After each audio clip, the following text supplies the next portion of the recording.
Nada representa os mistérios do Antigo Egito melhor do que a grande esfinge. Mas como os antigos egípcios construíram esta criatura com corpo de leão e cabeça humana? Esta é a maior estátua já construída no Antigo Egito. Mas quem a construiu e por quê? Quando estava em seu auge, era uma imagem bem colorida, pintada com cores de revistas em quadrinhos.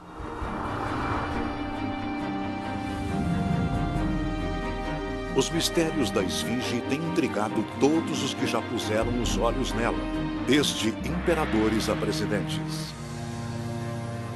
Agora, desvendar estes mistérios ganhou uma nova urgência.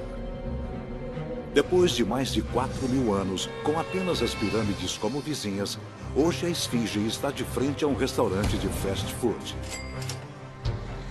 Trânsito, turismo e construções a estão destruindo. A esfinge está quase no centro do Cairo. Trata-se de uma agressão urbana total. Antes que seja tarde demais, duas equipes de cientistas e construtores estão tentando cuidar dos antigos mistérios da esfinge. Eles estão entrando no mundo do Antigo Egito. Um mundo de faraós e pirâmides. Deuses animais e múmias. Adoração ao sol e sacrifícios humanos.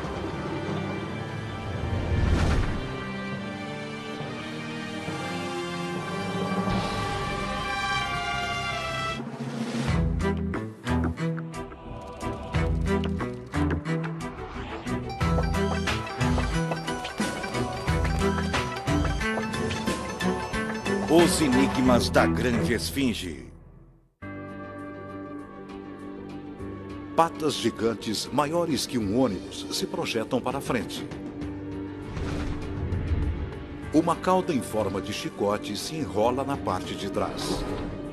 E seu corpo enorme, cerca do peso de 50 aviões 747, está em posição de agressão.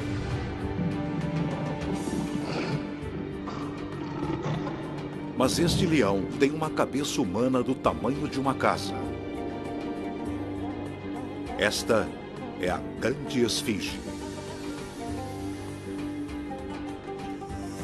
Com mais de 70 metros de comprimento, quase a extensão de um campo de futebol, e com mais de 20 metros de altura, a altura da Casa Branca, a esfinge é a maior estátua em todo o Egito.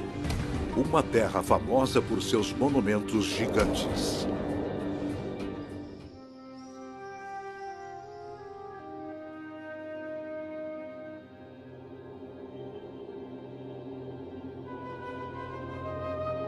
Houve milhares de esfinges em toda a história.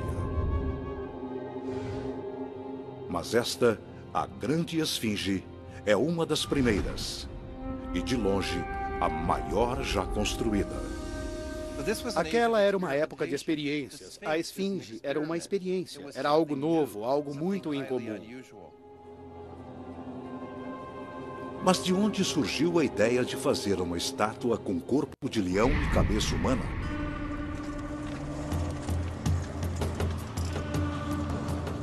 O arqueólogo Gunther Dreyer está vasculhando o deserto de Abydos, cerca de 400 quilômetros ao sul de Gizé e das pirâmides. Ele está voltando ao passado, a Khufu, e ao antigo reinado no início da civilização egípcia, 3.000 anos antes de Cristo. 500 anos antes da construção da esfinge. Como Gizé, Abydos também é uma cidade dos mortos, mas sem pirâmides. Aqui, os faraós fundadores do Egito estão enterrados embaixo das areias do deserto em complexas sepulturas de lama e tijolos. Hoje, Dreyer está investigando uma dessas sepulturas. A sepultura consiste de 3 câmaras enormes embaixo daquele monte ali. E na frente há 3 fileiras de sepulturas suplementares, um total de 35. A câmara principal foi saqueada há muitos anos e o corpo real roubado. Mas inscrições encontradas do lado de dentro revelam um nome: Faraó Aha, o primeiro rei da primeira dinastia egípcia. Como faraó, Ra tinha poder absoluto.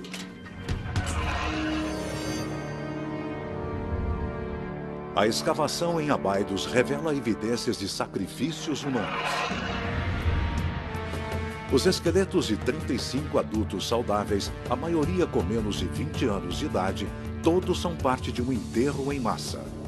Mesmo que em tempos remotos, esta não era uma idade para uma morte natural. Então podemos concluir que eles foram mortos para acompanhar o rei em sua vida após a morte, para servi-lo na eternidade. O faraó e todos os seus bens materiais são enterrados em uma das extremidades do complexo, seguidos pelas 35 vítimas do sacrifício humano em sepulturas menores. E na última sepultura ainda há mais ossos, mas não são humanos. Para identificação, eles foram comparados com esqueletos modernos. Descobrimos muitos ossos de animais, principalmente de leões. Foi uma grande surpresa. Vários leões morreram e foram enterrados junto com os adultos, evidência de que eles também foram sacrificados. Mas por que estes leões foram enterrados junto com o faraó? O rei identifica-se com o leão para mostrar seu poder, para expressar seu poder. As escavações de Dryar revelam que os primeiros faraós do Egito tinham um poder enorme, suficiente para comandar um ritual de massacre de dezenas de pessoas. E os sacrifícios com leões forneceram as primeiras pistas para o significado da forma da esfinge. Leões simbolizam o poder do faraó.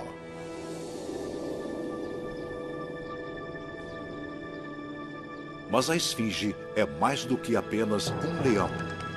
Também é parte humana.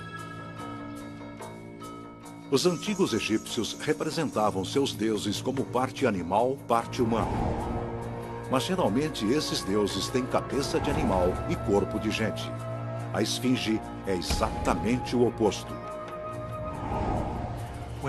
Quando você põe uma cabeça humana num corpo de leão, você tem a força e o poder do leão. E você tem a cabeça humana, que é um símbolo de inteligência e controle.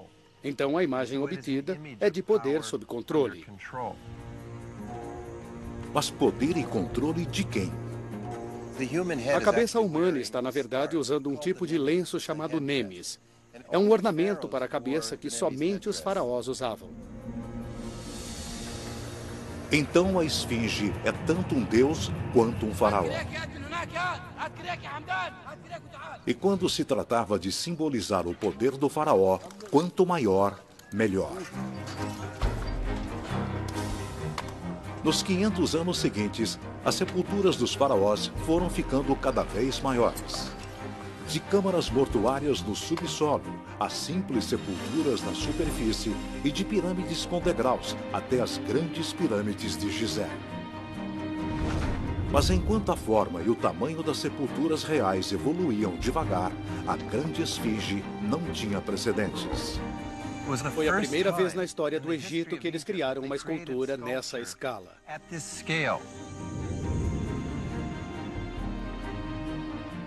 Mas como a esfinge foi criada?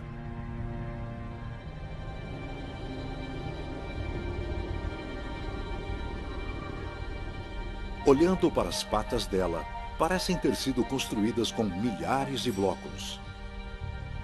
Será que foram construídas como as pirâmides, empilhando-se blocos de pedra? Uma olhada mais de perto revela que a parte superior do corpo e a cabeça foram entalhadas em uma enorme rocha. Isso significaria que foi entalhada com o Monte Rushmore? A pista está na pedra da esfinge e nas rochas ao redor dela.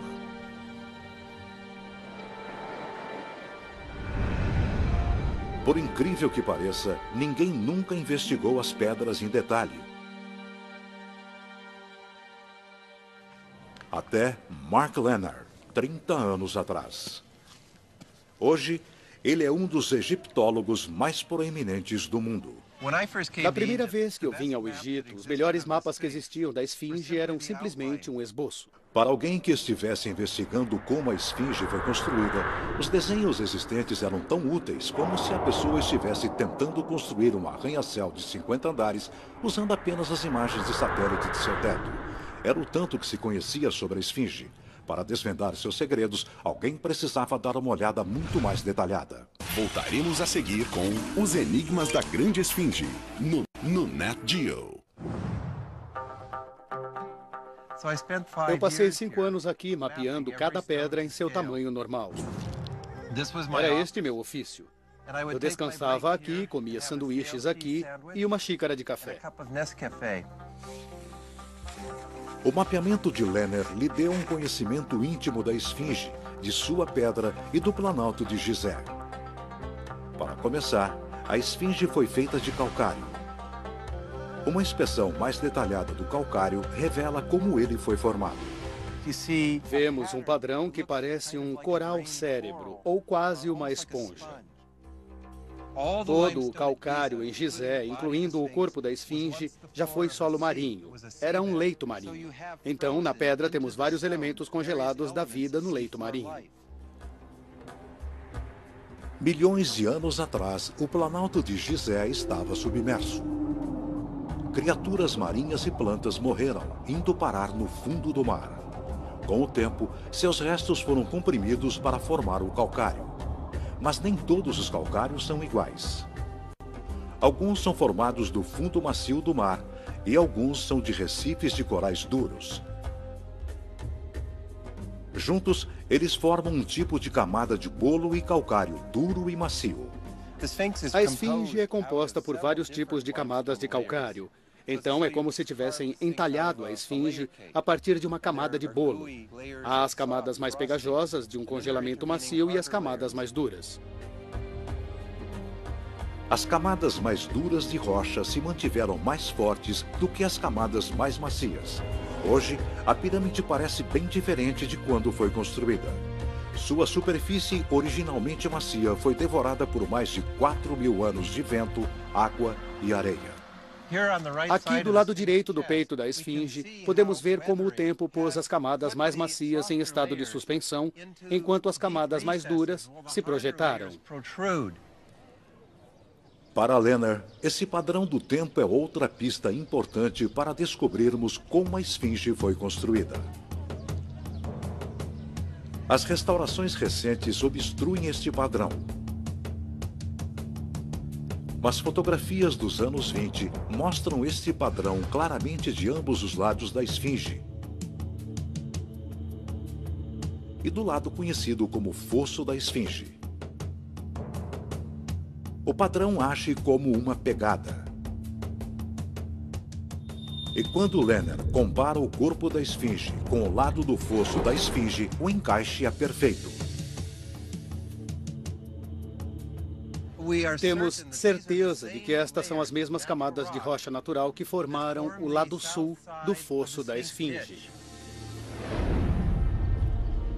Lenner identifica mais do que apenas aquela rocha, diretamente na frente das patas da Esfinge, nas ruínas de uma construção conhecida como o Templo da Esfinge. Ali, nos enormes blocos de pedra que antigamente foram as paredes do templo, ele descobre as camadas familiares das pedras duras e macias que encontrou na Esfinge. É possível ver as camadas passando continuamente de um bloco a outro através de muitos blocos que formam as paredes do templo. Esta é uma camada geológica. Depois, temos essa faixa amarela de uma camada geológica mais macia. Mas o que a similaridade entre a rocha da Esfinge, do fosso da Esfinge e do templo dizem a Lenner sobre como a Esfinge foi construída? Os egípcios escavaram um fosso em forma de ferradura, deixando um centro do qual restou um grande bloco, no qual eles entalharam a Esfinge. Eles moveram a pedra, às vezes em blocos de centenas de toneladas, para um local mais baixo para fabricar as paredes do templo da Esfinge.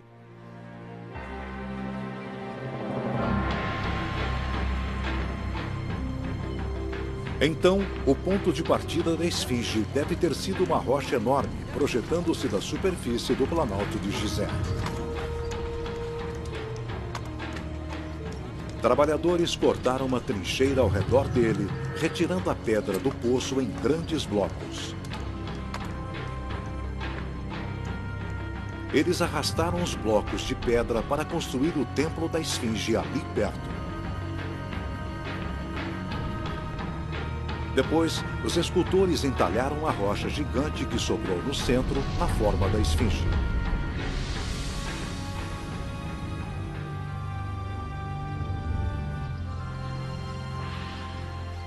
A esfinge foi entalhada da rocha natural original do Planalto de Gizé.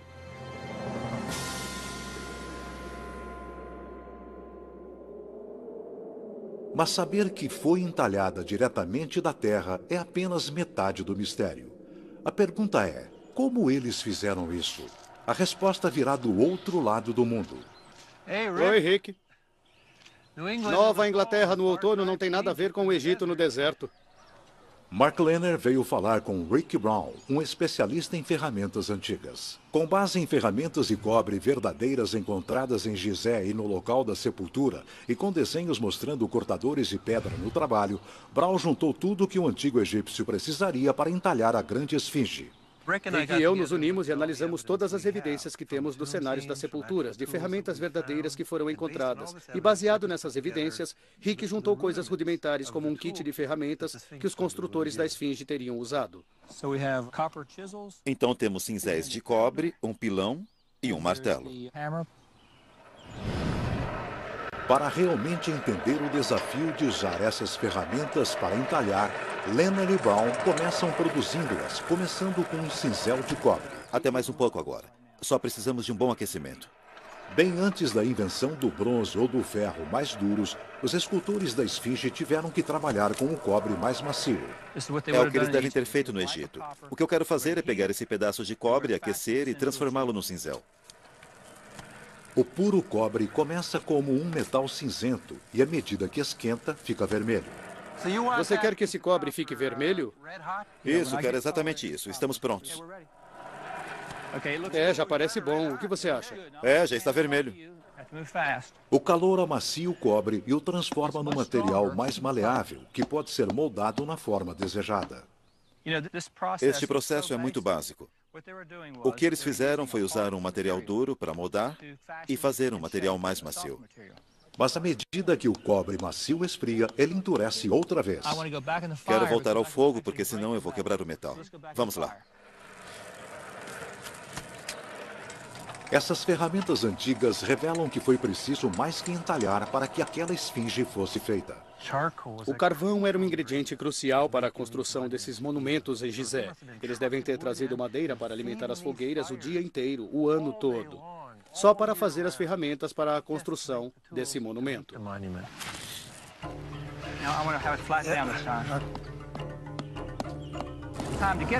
O ciclo de aquecimento e moldagem era repetido continuamente até que o formato fosse o correto. Quero que fique reto ao longo do eixo desse jeito, porque se ele virar, isso significa que ele não vai durar muito. Eles devem ter juntado mais cobre para construir a Grande Pirâmide e a Esfinge do que em qualquer outro lugar no mundo no terceiro milênio antes de Cristo. Quer dizer, devem ter tido um alto custo em cobre.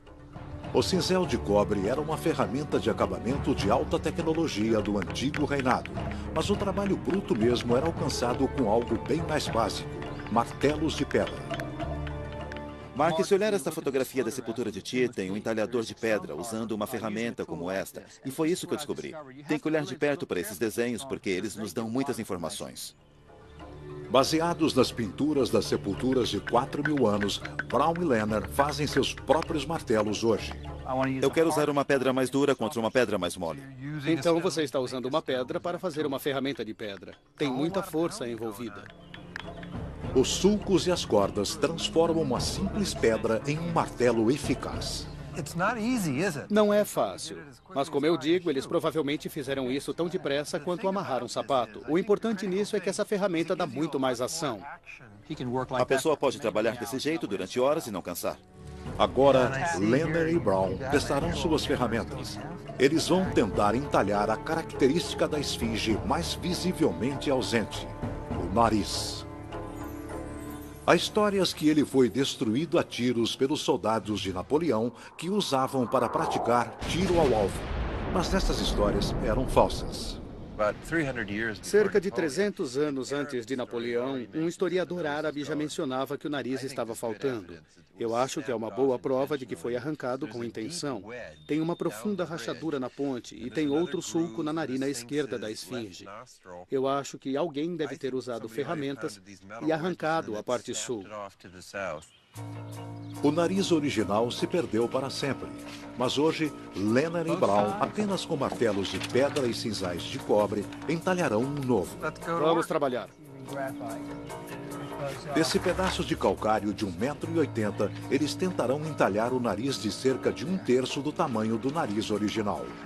Vamos fazer o nariz começando com uma ferramenta como esta? Isso foi ideia minha? Foi.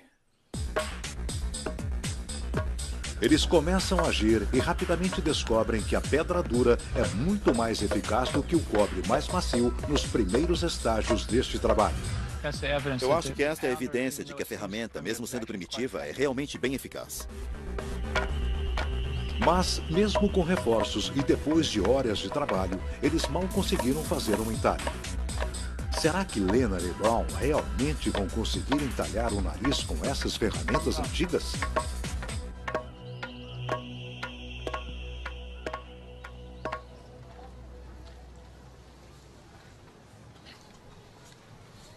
Zahi Hawass, secretário-geral do Conselho Supremo de Antiguidades do Egito, é o guardião oficial da esfinge. Ele analisou esse felino colossal da cabeça aos pés à procura de pistas para saber como ele foi construído. Pela geologia do local, ele sabe que a pirâmide foi entalhada diretamente da terra. Então, por que o fundo parece ter sido feito de blocos de pedra como os da pirâmide? Hawass investiga então o tamanho e o estilo dos blocos à procura de respostas. Nas duas patas da esfinge, tem uma pedra pequena típica que os romanos, no ano 30 a.C., trouxeram e adicionaram à esfinge. Entre as patas da esfinge, Hawass encontra blocos de 4 períodos diferentes. Isso é de 30 a.C., 1550 a.C. e este é de 2600 a.C. Hawass conclui que egípcios, gregos e romanos cobriram a esfinge com blocos durante milhares de anos. Mas por quê? A resposta pode ser encontrada em uma força mortal escondida, que atacou o calcário do corpo da esfinge e do fosso ao redor.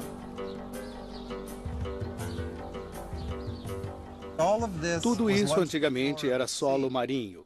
Era um leito marinho de 50 milhões de anos atrás, então está naturalmente cheio de sal. Quando a água do solo sobe, ela passa através da rocha, levando o sal para a superfície, onde ele cristaliza e se expande. Os resultados são desastrosos para a esfinge. Eu odeio dizer isso, mas está acontecendo naturalmente o tempo todo nessa parede perto da esfinge. Os flocos caem e se desfazem. É isso que está acontecendo ao corpo da esfinge. É este processo que resulta em literalmente pó de esfinge. Por incrível que pareça, desde o dia em que foi construída, o corpo da esfinge tem se transformado em poeira. Os blocos postos lá pelos egípcios, gregos e romanos eram para proteger as partes mais vulneráveis entalhadas de calcário macio.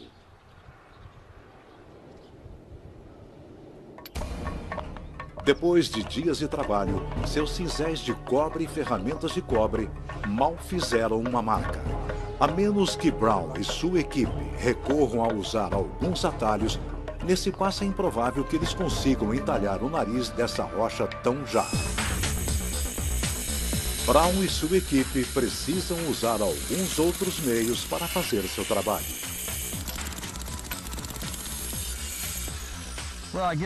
Acho que nos demos mal. Trabalhamos na pedra durante um bom tempo, usando ferramentas egípcias. Mas depois, decidimos que usaríamos ferramentas modernas, bem mais rápidas.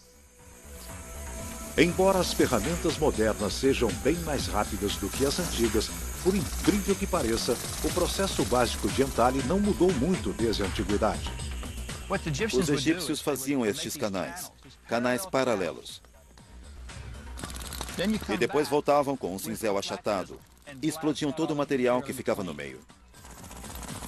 Mas enquanto o cinzel pneumático de Brown é muito eficaz, entalhando 2.000 golpes por minuto, o cinzel de cobre que os antigos egípcios usaram durava apenas algumas dezenas de golpes.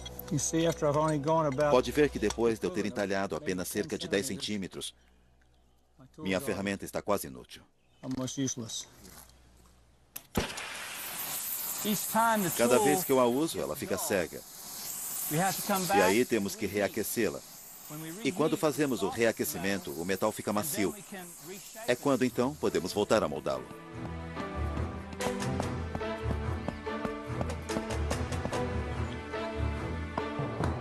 Brown está desgastando ferramentas a uma taxa extraordinária. Ele move então sua forja mais próxima do local em que está entalhando.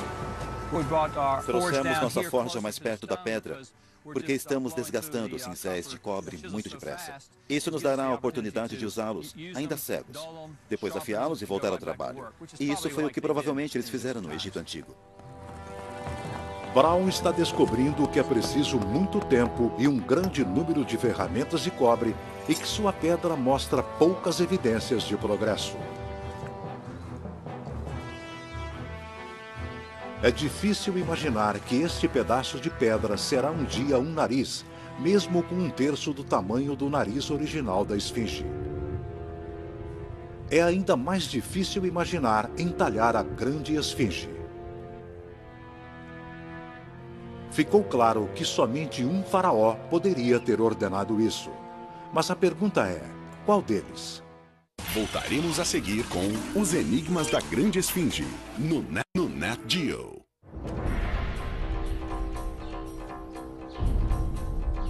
A localização da esfinge indubitavelmente a liga às pirâmides. Quem quer que as tenha construído, construiu a esfinge também. O problema é que a esfinge parece estar bem entre as duas pirâmides, construídas por diferentes faraós. A primeira e maior pirâmide foi construída pelo faraó Khufu, que reinou por volta de 2500 a.C. Seu filho Khafre construiu a segunda pirâmide, pouco menor. Rainer Stadelmann, um egiptólogo proeminente, acredita que a cabeça da esfinge represente o faraó que a construiu. Ele comparou então a face da esfinge à face dos faraós na esperança de revelar sua verdadeira identidade. E se voltou à única descrição de Khufu já encontrada, uma pequena estatueta de marfim. Esta peça é algo de extraordinário e estou muito feliz que possamos abri-la. Ela não sai de seu lar de vidro no Museu do Cairo há 30 anos. Eu achei que não iríamos ter permissão para fazer isso. Essa estátua é uma verdadeira obra de arte.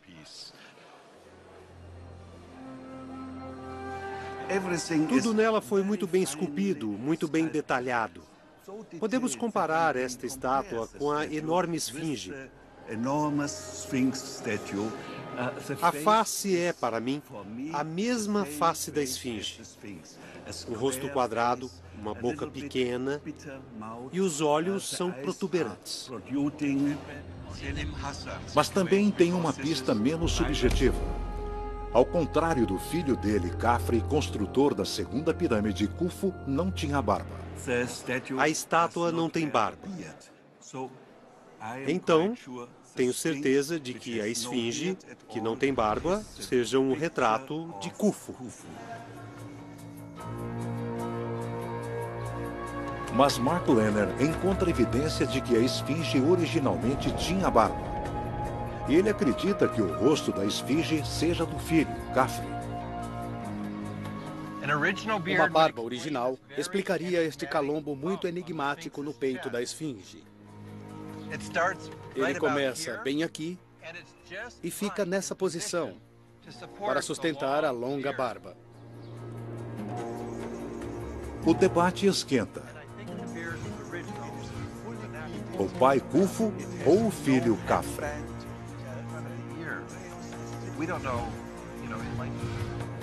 A crise da identidade da esfinge não pode ser resolvida apenas pelas características faciais.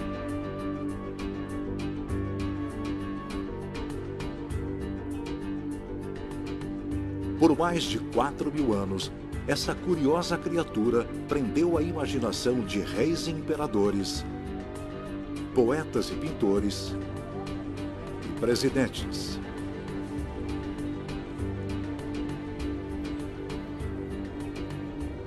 Hoje, a esfinge é o rosto do Egito e um ícone de seus antigos mistérios. Mas o que ela significava para os antigos egípcios? O antigo reino cai e o Planalto de Gizé se torna um cemitério abandonado. A esfinge e as pirâmides são negligenciadas.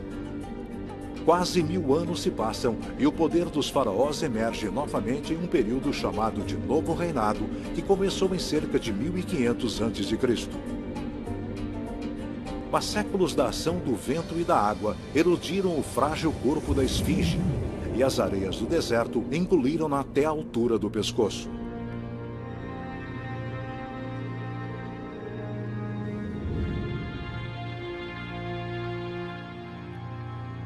O que aconteceu a seguir está escrito em hieróglifos em um bloco de granito de 15 toneladas erguido entre as patas da esfinge.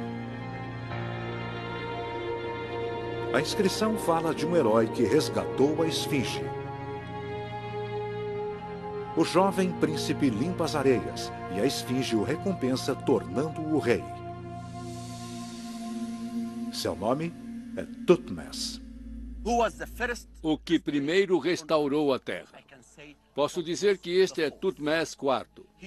Ele ordenou a seu povo que construísse estes 2 enormes muros de lama e tijolos para proteger a esfinge da areia. Oposto à coxa esquerda da esfinge e acima do fosso dela, há traços de um muro feito de lama e tijolos. Alguns dos tijolos têm o selo de Thutmose. Originalmente envolvido em gesso, o muro tem quase 8 metros de altura.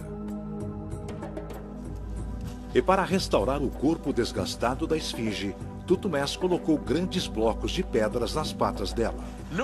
Olhe estas pedras. Elas são as grandes pedras que foram adicionadas no novo reinado.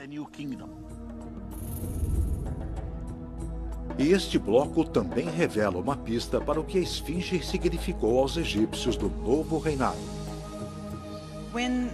Quando os reis queriam dizer alguma coisa que eles queriam que durasse para sempre, eles escreviam em um grande bloco de pedra como este, em hieróglifos. Kasia Spakovska traduz 2 hieróglifos-chave. Vemos que existe algo parecido com uma ave aqui. Este é, na verdade, o sinal do falcão. Este é o nome Horus. Horus, representado por um falcão, é uma das mais antigas e mais importantes divindades do panteão egípcio. Os egípcios acreditavam que o faraó era Horus encarnado. E logo abaixo fica Wakhet, o horizonte, com as 2 montanhas ao lado e o sol no centro. Quando hieróglifos de Akhet e do falcão são combinados, eles formam Horus no horizonte, o nome do deus egípcio que guarda a entrada para a pós-vida. Esta é a identidade da esfinge no novo reinado. Para os antigos egípcios, o horizonte era a entrada para a pós-vida. Assim como o sol se põe sobre o horizonte e renasce no dia seguinte, eles também acreditavam que poderiam renascer. Como guardiã da vida após a morte, a esfinge era crucial nesse processo. Ao limpar a areia em torno dela, Thutmés não estava apenas salvando a esfinge, estava salvando um deus. E ele faz mais. Uma inspeção mais de perto da face da esfinge revela traços de tinta azul ainda escorrendo próximos à orelha. As evidências sugerem que Thutmés dá à esfinge uma remodelação monumental no novo reinado. Estamos acostumados a ver a esfinge como este monumento bege no meio do deserto. Mas quando estava em seu auge, renascida no novo reinado, ela era uma imagem com cores vibrantes, como as de uma revista em quadrinhos.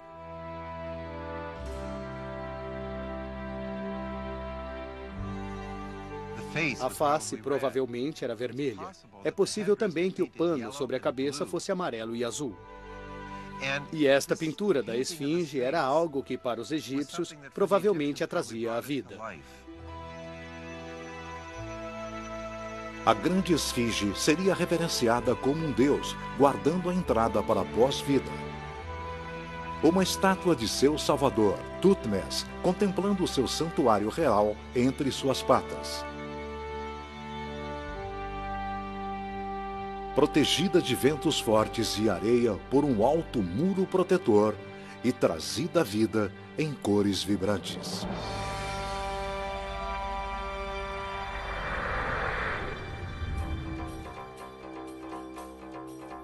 Mas o novo reinado, cujo governante foi Thutmés, aconteceu mais de 1000 anos depois da construção da esfinge. Para ele, a esfinge e quem quer que a tenha feito já estavam na história antiga. Então, o que a esfinge significa para seu construtor original, seja ele o pai do faraó Khufu ou seu filho Khafre? Mark Lenner retorna ao trabalho da esfinge para resolver este último mistério. As ruínas do templo ficam apenas alguns metros na frente das patas da esfinge. Ali, Lenner encontra uma série de pilares misteriosos. Eles parecem um pouco com Stonehenge. Há 24 desses pilares. Lenner acredita que eles estejam ligados às 24 horas do dia. Parece que aqui havia um imenso templo ao sol. Essa noção é reforçada pelos 2 santuários internos nas extremidades opostas do templo. Este nicho ou santuário é simétrico com outro nicho a oeste.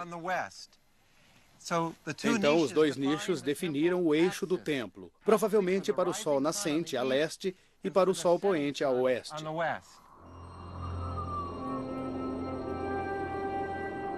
Durante o equinócio da primavera e do outono, nos 2 dias do ano, quando dia e noite estão em perfeito equilíbrio, o Sol forma uma linha entre os santuários leste e oeste do templo. À medida que o Sol continua seu caminho em direção ao horizonte, ele passa por cima dos ombros da esfinge e além, a uma das grandes pirâmides. Esses 2 nichos se alinham no lado sul da segunda pirâmide num ponto que passa bem acima do ombro da esfinge. E é aqui que o sol se põe nos equinócios. Quando se põe nessas 2 épocas especiais do ano, o sol se conecta ao templo da esfinge e à pirâmide de Khafre.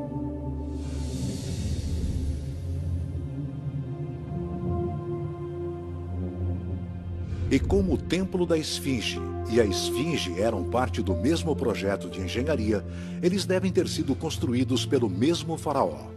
É esta linha, este alinhamento astronômico, a outra pista que liga o templo e a Esfinge ao reinado de Khafre, o construtor da segunda pirâmide.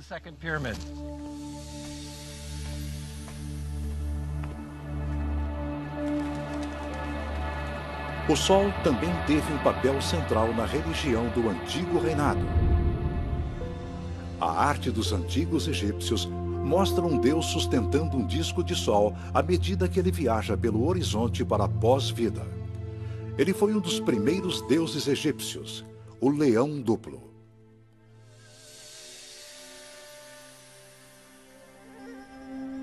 Depois de adicionada esta evidência, o significado original e a identidade da esfinge se tornam claros.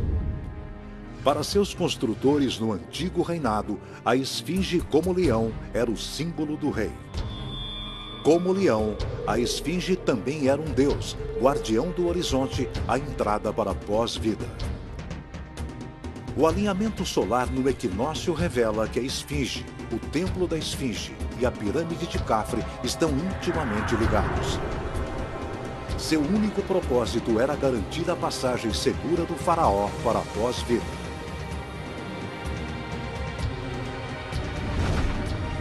É a face de Khafre que adorna a esfinge, que protegeu o rei mumificado e viajou em direção à pirâmide seguindo o caminho do sol sobre o horizonte.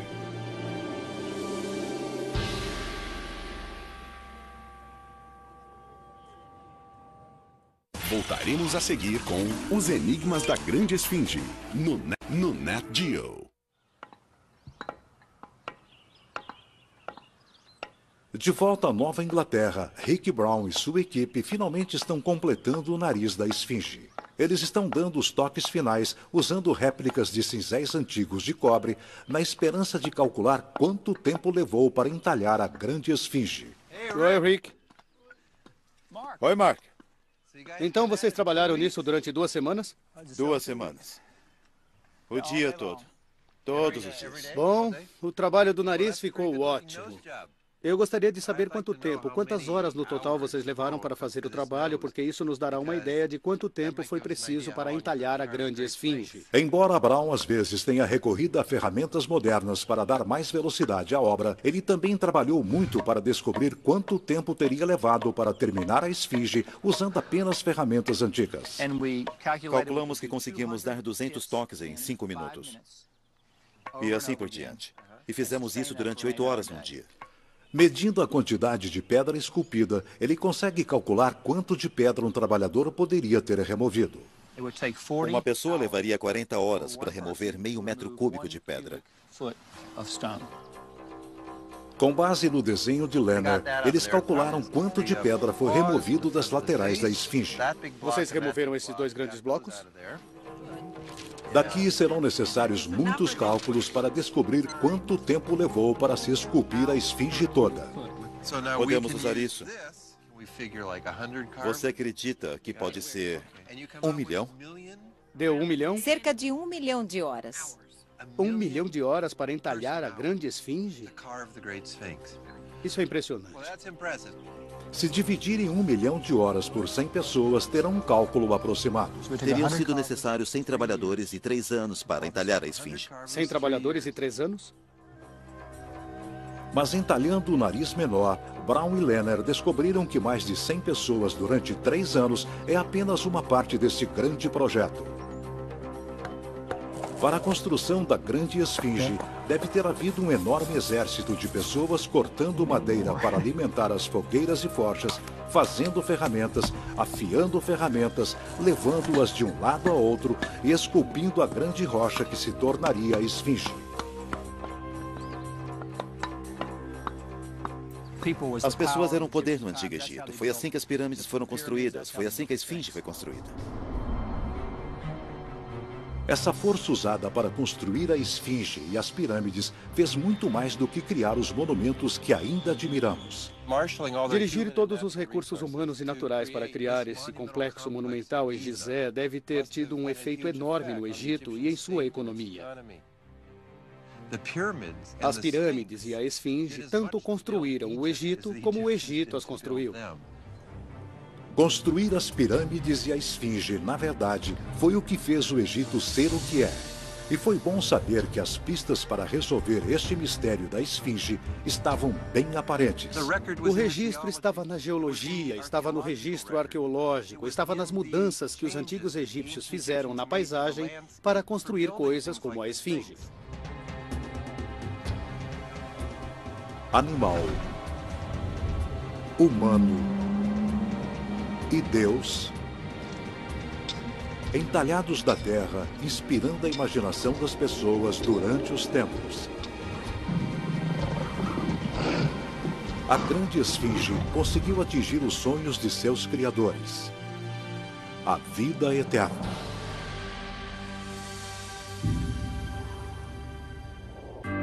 Versão Marshmallow São Paulo.